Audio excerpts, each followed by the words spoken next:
Hello student, आज हम पठन अभियान का सीरियल नंबर 29 यानी कि गतिविधि पत्रक का सीरियल नंबर 29 को कंप्लीट करेंगे। यह 21 फरवरी 2022 के लिए है और यह छठी क्लास से लेकर 8वीं क्लास के स्टूडेंट के लिए है। तो सबसे पहले विद्यार्थी क्या करेगा, अपना नाम लिखेगा, उसके बाद अपने शिक्षक या शिक्षिका का नाम लिखेगा जो आपको हिंदी रीड कराता है, हिंदी पढ़ाता है। तो आपको आज हम हिंदी की वर्कशीट कराएंगे जो कि आप सभी ने मिलकर करनी है। तो प्यारे बच्चों, आज का दिन खास है क्योंकि हर वर्ष 21 फरवरी पूरी दुनिया में अंतर्राष्ट्रीय मातृभाषा दिवस मनाया जाता है। आपके मन में सवाल उठ रहा होगा कि मातृभाषा आखिर क्या है, क्योंकि इंसान का सबसे गहरा रिश्ता माँ के साथ होता है। अगर माँ इंसान को जन्म देती है तो भाषा उसे जिंदगी के अर्थ बताती है, जीने का ढंग समझाती है। इतने गहरे संबंध के कारण ही इंसान ने भाषा का रिश्ता माँ से जोड़ा है। मातृभाषा अपने माता पिता और परिवार के अन्य लोगों द्वारा घर में बोले जाने वाली भाषा है, जिसे सुनते हुए हम बड़े होते हैं और अपने घर या आस पड़ोस में इसका प्रयोग करते हैं। मातृभाषा के प्रयोग से हम एक जुड़ाव और अपनेपन का अनुभव कर पाते हैं और आसानी से अपनी बात कह पाते हैं। बच्चों, आप सबकी भी कोई न कोई भाषा होगी, यानी कि आप सबकी भी कोई न कोई मातृभाषा होगी और वह आपको सुनने और बोलने में अच्छी भी लगती होगी। तो आइए हम इस विषय पर निम्नलिखित गतिविधियों को करते हैं। तो यहाँ पे आप बच्चे सबसे पहले एक मैडम को देख रहे हैं जो कि उनकी टीचर है, और यहाँ पे एक लड़की है और आगे 2-3 स्टूडेंट बैठे हुए हैं। ये जो मैडम है, जो टीचर है, ये इन सब से कुछ न कुछ पूछती है और क्या पूछती है और ये उनका आंसर देते हैं। तो मैडम ने सबसे पहले एक लड़की से क्या पूछा, इन बच्चों से क्या पूछा, तो क्या पूछती है मैडम, बच्चों सीढ़ी को आपकी मातृभाषा में क्या कहते हैं। तो जो ये लड़की है जो खड़ी हुई है, ये क्या कहती है, मैडम मेरी मातृभाषा उर्दू में जीना कहते हैं सीढ़ी को। तो ये दूसरा जो ये गर्ल्स बैठी है, ये क्या कहती है, मेरी मातृभाषा पंजाबी में इसे पौड़ी कहते हैं। और जो ये एक बॉयज़ बैठा है, कहता है, यह क्या कहता है, बंगाली में इसे मई कहते हैं।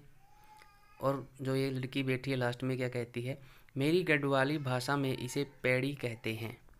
तो यहाँ पे देखो बेटा, यहाँ पे जो स्टूडेंट बैठे हैं सभी ने अपनी अपनी मातृभाषा में सीढ़ी को बताया है कि सीढ़ी को हमारी मातृभाषा में क्या कहते हैं। इसी तरह आपने भी अपनी मातृभाषा में कुछ वर्डों को लिखना है। तो बेटा, आपकी मातृभाषा क्या है, आप अपने माता पिता या घर के सदस्यों से पूछकर अपनी मातृभाषा में प्रचलित किन्हीं 5 शब्दों को लिखना है। यानी कि आप अपने पेरेंट्स की हेल्प से, अपने मित्रों की हेल्प से कोई 5 वर्ड लिखने हैं अपनी अपनी मातृभाषा में। जिस भी बच्चे की जो भी मातृभाषा हो, जैसे कुछ बच्चे पंजाबी से बिलोंग करते हैं, कुछ गुजराती से, कुछ बिहारी से, कुछ हिंदी से, कुछ अन्य भाषाओं से बिलोंग करते हैं। तो उन बच्चों ने, सभी बच्चों ने अपने अपने लैंग्वेज से, अपनी अपनी मातृभाषा से रिलेटेड 5-5 वर्ड अपनी कॉपी में लिखने हैं यहाँ पे और अपने टीचर को दिखाने हैं। तो सेकंड क्वेश्चन क्या है, जैसे निम्नलिखित शब्दों को आपकी मातृभाषा में क्या कहते हैं। जैसे दरवाजे को पंजाबी में बूहा कहा जाता है। यानी कि बेटा, जो पंजाबी भाषा होती है ना, जिन बच्चों की मातृभाषा पंजाबी है, यानी ये पंजाब से बिलोंग करते हैं, तो वो क्या लिखेंगे यहाँ पे, दरवाजे को बूहा। तो आपने अपनी लैंग्वेज में, अपनी मातृभाषा में, जैसे गुब्बारे को क्या कहते हैं वो लिखना है। जैसे पंजाबी में गुब्बारे को क्या कहा जाता है, हिंदी में गुब्बारे को गुब्बारा कहा जाता है, हरियाणवी में गुब्बारे को क्या कहा जाता है, गुजराती में गुब्बारे को क्या कहा जाता है, और बिहारी में गुब्बारे को क्या कहा जाता है। इस तरह से सभी बच्चों ने गुब्बारे को अपनी अपनी मातृभाषा में लिखना है। अब इसी तरह पतंग को लिखना है। अब पतंग को अपनी अपनी भाषा में लिखना है कि भाई पतंग को हिंदी में क्या कहा जाता है, बिहारी में क्या कहा जाता है, गुजराती में क्या कहा जाता है, मराठी में क्या कहा जाता है, बिहारी में क्या कहा जाता है। तो इस तरह से आपने लिखना है सभी को। अब रजाई को क्या कहा जाता है बिहारी में, हिंदी में रजाई को क्या कहा जाता है, गुजराती में क्या कहा जाता है, और मराठी में क्या कहा जाता है, पंजाबी में क्या कहा जाता है। इसी तरह चटाई को क्या कहा जाता है, चटाई को अंग्रेजी में क्या कहा जाता है, चटाई को बिहारी में क्या कहा जाता है, चटाई को मराठी में क्या कहा जाता है, चटाई को उर्दू में क्या कहा जाता है। अब इसी तरह जो वर्ड है टोकरी, अब टोकरी को पंजाबी में क्या कहते हैं, उर्दू में क्या कहते हैं, मराठी में क्या कहते हैं, बिहारी में क्या कहते हैं, बंगाली में क्या कहते हैं। इसी तरह बेटा आपने समझना है कि जिस भी बच्चे की जो भी मातृभाषा है उसको अपनी अपनी मातृभाषा में इन 5 शब्दों को लिखना है। आप समझ गए होंगे। तो इसी तरह से अब क्वेश्चन नंबर 3 है। इसमें क्या बताया गया है, आप अपने माता पिता या घर के सदस्यों की सहायता से अपनी मातृभाषा में प्रचलित किसी एक लोकगीत को तैयार कीजिए और उसको अपनी कॉपी में लिखिए और अपने मित्रों को सुनाइए और अपने क्लास में भी आप सुनाएं। तो इस तरह से बहुत से लोकगीत होंगे हर मातृभाषा में। जैसे पंजाबी में बहुत से लोकगीत हैं, हरियाणवी में बहुत से लोकगीत हैं, हिंदी में बहुत से लोकगीत हैं, उर्दू में बहुत से लोकगीत हैं, मराठी में बहुत से लोकगीत हैं, बिहारी में बहुत से लोकगीत हैं। तो इस तरह से आपने अपनी अपनी त्योहारों पे जिस तरह से हम अलग अलग तरह के लोकगीत गाते हैं, त्यौहार के अकॉर्डिंग ही बहुत से लोकगीत होते हैं, इसलिए अलग अलग त्योहारों पे अलग अलग गीत गाए जाते हैं।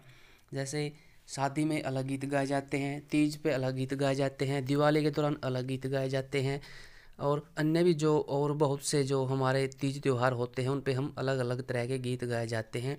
तो इस तरह से लोकगीतों का हमारी लैंग्वेज में बहुत महत्व है। तो बेटा आपने अपनी मातृभाषा में इस वर्कशीट को कंप्लीट करना है। इसके लिए आप अपने पेरेंट्स की, अपने फ्रेंड्स की, अपने किसी भी साथी की हेल्प ले सकते हैं और इसको अपनी कॉपी में आपने कंप्लीट करना है। तो इस तरह से ये मातृभाषा के ऊपर ये आज की जो वर्कशीट है, कार्यपत्रक है, ये बहुत ही इम्पोर्टेंट है बेटा। और हमें यह नॉलेज भी होनी चाहिए कि हमारी मातृभाषा है क्या, हम क्यों बोलते हैं और क्या बोलते हैं और किस तरह से बोलते हैं, इन सभी बातों की हमें नॉलेज होना बहुत ज़रूरी है। और ये बातें हमें कब याद होंगी, जब हमें अपनी मातृभाषा का पता होगा कि हमारी मातृभाषा है क्या। तो बेटा आज की वर्कशीट है, जो कार्यपत्रक है, जो रीडिंग कैंपेन है, वो हमारा कंप्लीट होता है और आपको अच्छे से ये समझ में आ गई होगी, मुझे आशा है। और अब बेटा अगर आपने अभी तक भी अब इस चैनल को सब्सक्राइब नहीं किया है तो आप इसको सब्सक्राइब ज़रूर कर दें, ताकि आपको आने वाली नई जो वर्कशीट है, जो नई कैंपेन है, हमारा जो एक्टिविटी शीट है वो आपको मिल जाए, उसका नोटिफिकेशन आपको मिल जाए। और आपको और भी आने वाली बहुत सी इन्फॉर्मेशन आपको इसी चैनल से प्राप्त होगी। तो आप इस चैनल को सब्सक्राइब ज़रूर कर दें। Thanks for watching and be positive guys.